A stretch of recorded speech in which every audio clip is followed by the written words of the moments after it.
Hello, everybody. It is 12:54 p.m. on Sunday, the 4th of December, in the year of our Lord 2022. I'm the Wolfman.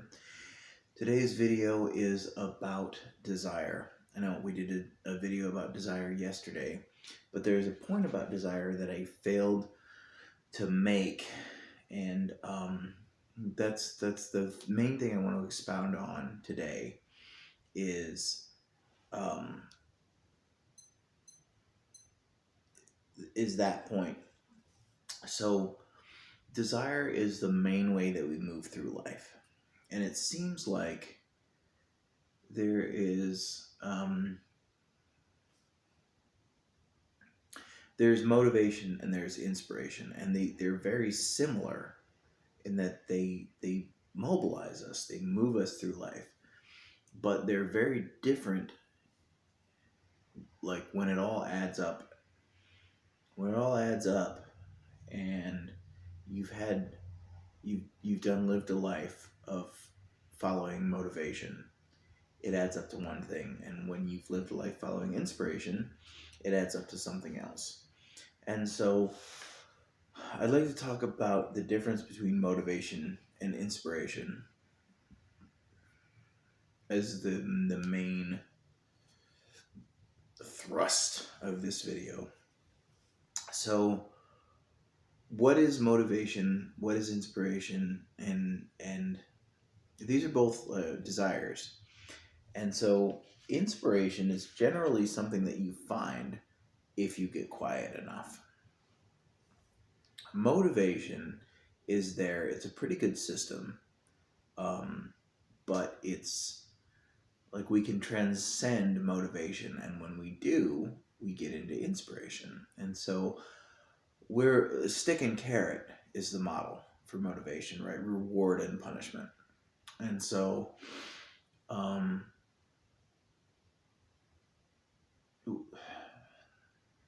we go through our lives, and if we have a good relationship with the truth and we know what we want, then we're motivated to get away from what we don't want and to get into what we do want. So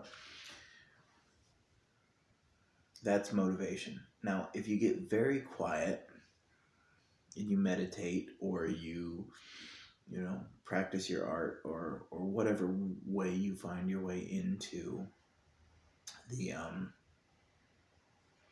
the state where inspiration can come, then sometimes you feel this sort of tug,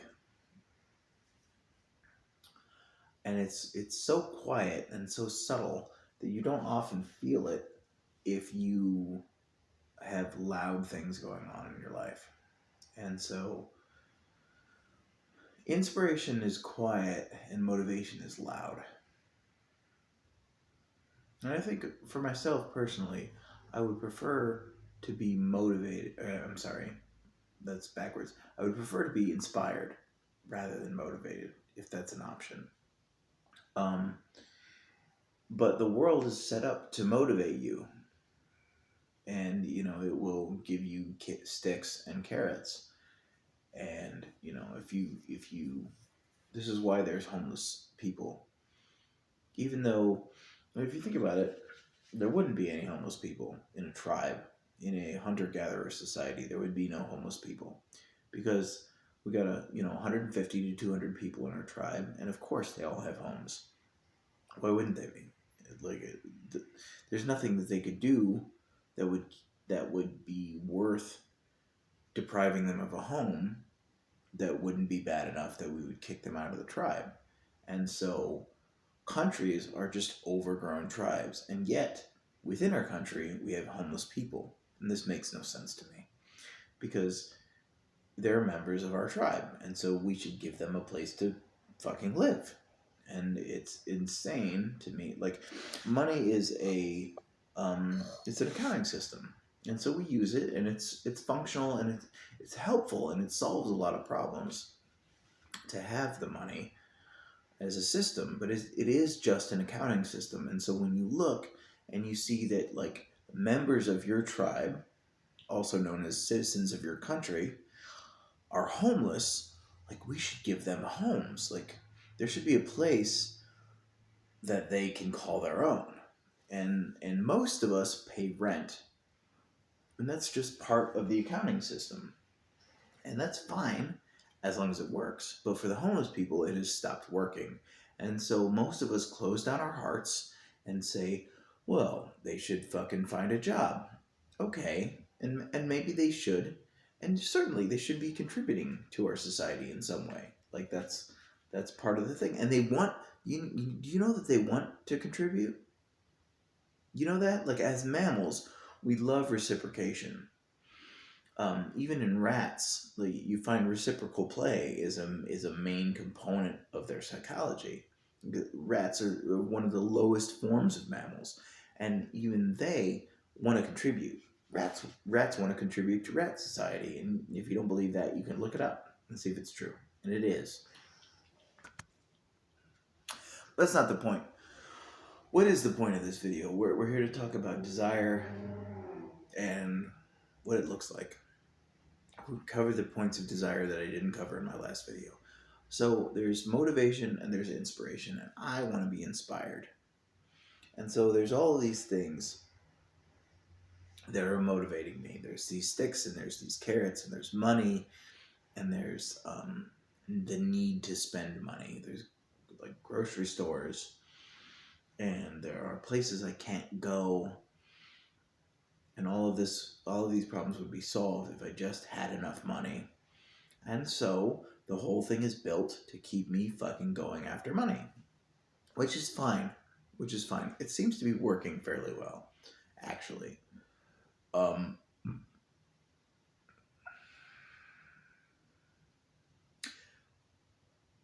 if you want to be free, which I do,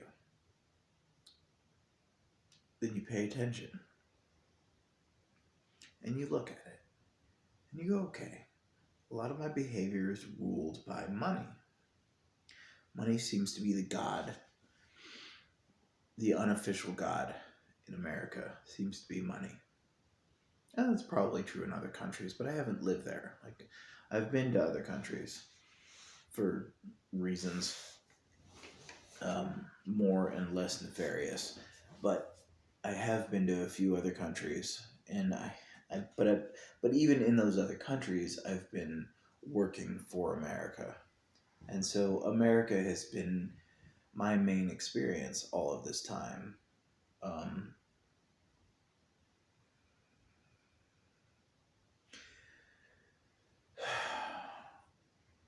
So I'd like to acknowledge that other countries have other experiences, and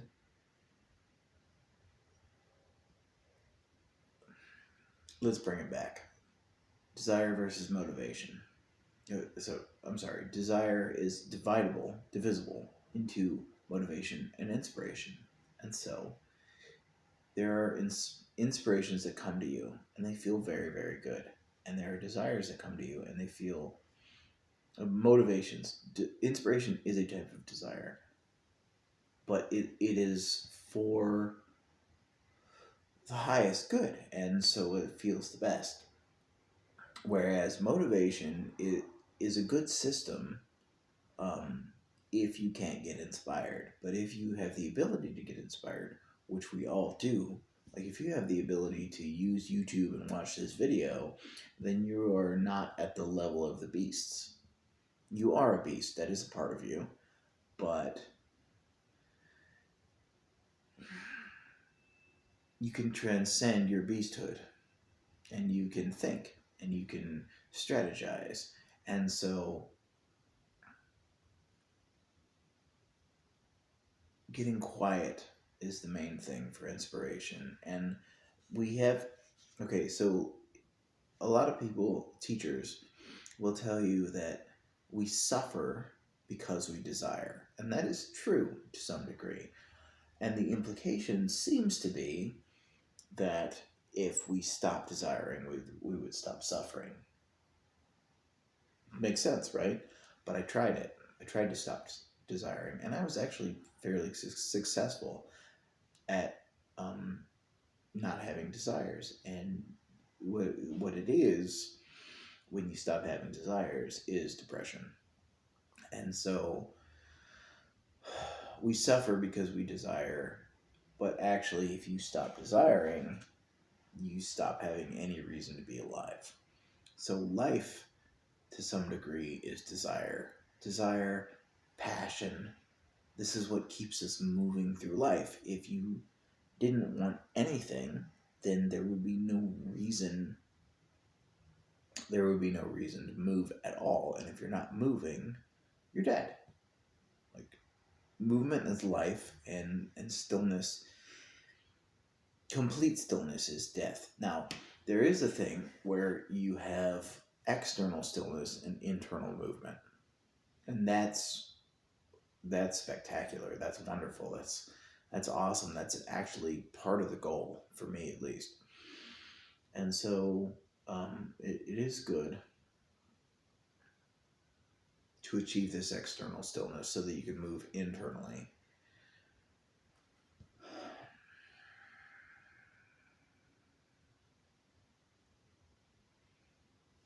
I feel like I should acknowledge the mask at some point.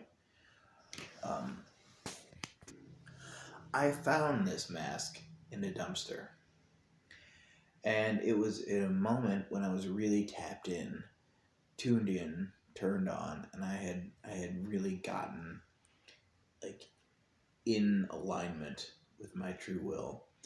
And I went out to the dumpster and I found two um, totes full of stuff, and one of them was this mask, and it was completely white when I got it.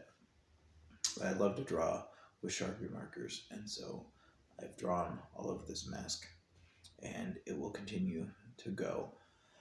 But for now, that is all. That is as far as I've gone with the mask. Um,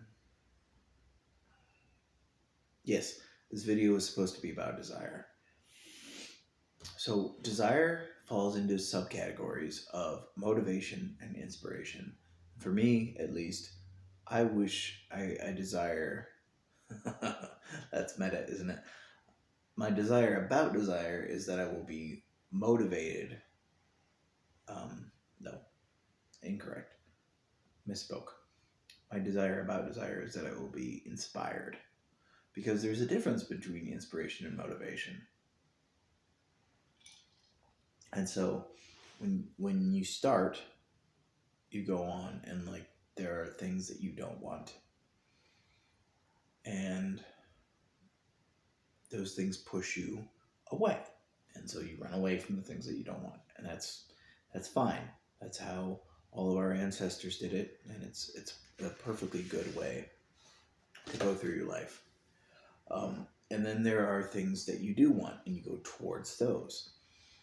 But that's very loud, and it's very hamster wheel, and it's very like, it doesn't feel like free will. It feels like you're just a leaf in a stream, and you're just being pulled along by the current. And it's not a great way to go through. It's not a great feeling way to go through your life, to be, motivated away from things and towards things, and just pushed and pulled by the vicissitudes of life. And so you get tired of this, and you like swim to the side, and you get off on the shore, and you try to find a way to get out of these motivating currents. And maybe you've read a book on Buddhism, and you've seen that we suffer because we desire. And so what do? You try to shut down your desires so that you won't suffer anymore. And what happens?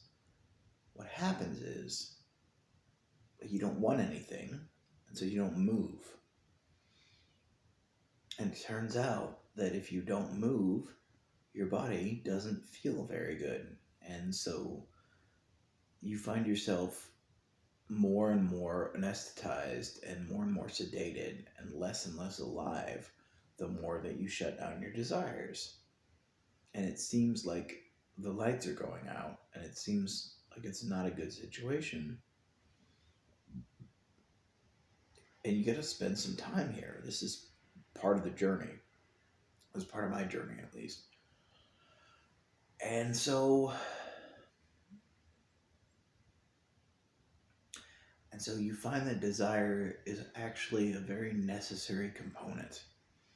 It's actually a very necessary part. And and you find that it is possible actually to shut off your desires. You can just decide not to want anything. It's not a good idea. It was for me because I learned from it, but it doesn't actually work. Um, a life with no desire is a motionless life, and motion is life. And so without motion, without desire, you find yourself still, and you eventually find yourself dead. And so in that state, you realize that you need something to move towards. And this is when it's critical because you can go back. You can go back to the system of desire that was moving you through life before. Or you can say, it's not good enough. It's just not good enough. And if I die, I die. And you really have to have that kind of commitment. You really have to just be able to say, if I die, I die. And then you look and you say, I will not move just because if I don't move, I will die. I will remain still and I will remain quiet and I will listen. And then in the silence and in the darkness,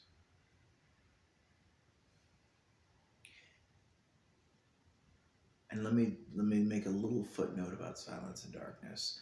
Um, these are literal things.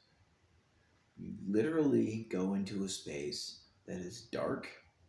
Pure darkness is best, like to the point where you could like touch your eyeball before you blink because you cannot see your finger. This is how dark it needs to be. And actually silent. Actually, like you can hear your heartbeat and you can hear your breathing, and there are no exogenous sounds coming in. This is what I mean by silent darkness. You're the only thing there. There's no stimulation in this space. And so you go into the silent darkness. You get away from all of the motivating things. And you get very, very quiet. And then, strangely, really, there is this impulse to do something. That's not boredom. Boredom is the near enemy of inspiration. It's like, oh, I'm going to do this because I'm bored and anything would be better. No, that's not it. You're almost there, but just keep going a little bit further and you will find the inspiration. And so, like, you've satisfied or denied all of your desires. You're either fed or you've decided that you won't eat. You're either breathing or you've decided that it's okay to suffocate, and you're willing to die because survival is not sufficient. Survival is not good enough. It's just not. Because you're not going to survive forever. And you're going to die someday. And so you need something better than just staying alive. Because you can't stay alive forever. So what do you want to do that is better than just staying alive? This is part of it. And so you go to this place of silence and darkness. And you either satisfy or renounce all of your desires, and so all of the motivation goes away, and then paradoxically you feel an impulse to do something. And the something you may feel an impulse to do might be to sculpt something out of clay, or it might be to write a book, or it might be to create a business. It's probably going to be creative. This is generally the way that it works. Inspiration is generally creative, but we shouldn't forget about destructive power, because that is our left hand, and that is also very important. So I hope this whole video has felt very awkward to me, but it's about creation. It's about inspiration, and I hope hope that you have, as I have sort of beat around the bush, and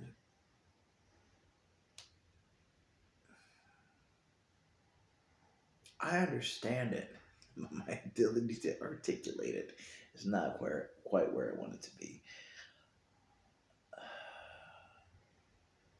There's a difference. There is a difference between motivation and inspiration, and it's very subtle.